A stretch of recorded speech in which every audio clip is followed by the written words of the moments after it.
9h, Europe 1 matin.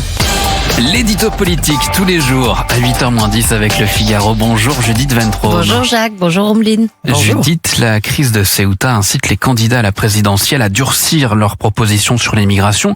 Le dernier en date est Édouard Philippe avec son appel à refuser l'impuissance migratoire. C'est dans les colonnes du Figaro.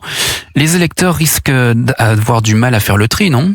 Effectivement, le créneau commence à être sérieusement encombré. Ce qui permet d'ailleurs à Jean-Luc Mélenchon de rejeter tous les candidats de la droite et du centre dos à dos en affirmant que c'est blanc bonnet et bonnet blanc. Mélenchon a défini une fois pour toutes sa position en novembre 2021 en décrétant, ouvrez les guillemets, l'immigration n'est pas un problème en soi. Le problème, ce serait seulement son instrumentalisation par l'extrême droite et tous ceux qui, selon lui, courent après le RN. Ceuta ne soulèverait que des questions de logistique humanitaire. Le guide suprême de la France insoumise et ses futurs rivaux ou alliés s'auto-excluent donc de la liste des candidats qui nous promettent de reprendre le contrôle de notre politique migratoire. Car en termes d'objectifs, Mélenchon a raison, ils affichent tous le même. Mais les solutions qu'il préconise sont-elles vraiment de nature différente ou est-ce juste une question de degré de fermeté ? Le test comparatif est compliqué, surtout à ce stade précoce de la campagne. Chacun a pu constater la surenchère sémantique. En matière d'immigration, le plus fort émetteur est Marine Le Pen.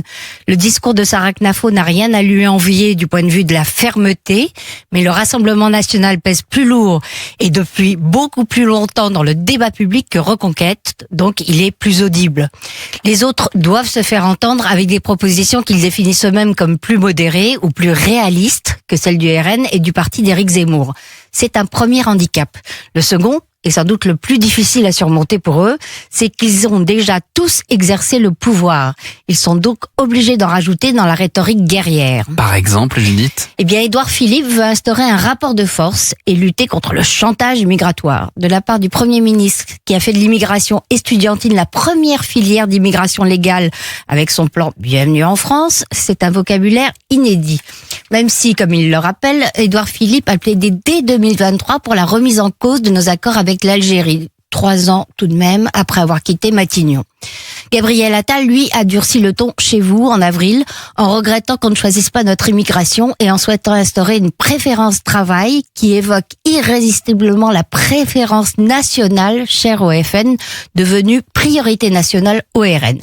Bruno Retailleau et David Lisnard se distinguent en faisant de l'immigration une question existentielle, selon les termes du candidat des Républicains, ou en affirmant qu'il s'agit de maîtriser notre peuplement, pour reprendre la formule du maire de Cannes, candidat de Nouvelle Énergie. Mais sur le fond, quelles sont les différences ? Mesure par mesure, elles sont beaucoup plus ténues qu'Édouard Philippe et Gabriel Attal le disent pour se distinguer de ce qu'ils appellent les extrêmes. Sarah Knafo est la seule à plaider pour une immigration négative. Marine Le Pen ne vise même pas l'immigration zéro. Elle ne promet pas non plus de mettre fin au regroupement familial, mais de le limiter drastiquement. Édouard Philippe dit limiter fortement et Gabriel Attal parle d'en durcir les conditions. Il est déjà difficile de faire le tri à 10 mois de la présidentielle, mais dans le feu de l'action, ce sera mission impossible pour les électeurs. Le seul vrai clivage se fait actuellement sur le plan juridique. Faut-il changer le droit français et remettre en cause les traités internationaux, en particulier européens, pour reprendre le contrôle ? Marine Le Pen et Sarah Knafo le promettent, Bruno Retailleau et David Lisnard l'envisagent, Édouard Philippe et Gabriel Attal, plutôt pas, pour le moment. Merci Judith Ventraume du Figaro. Et à la une du Figaro ce matin, la sécheresse atteint un niveau critique en France. Il est 8h-5, vous écoutez.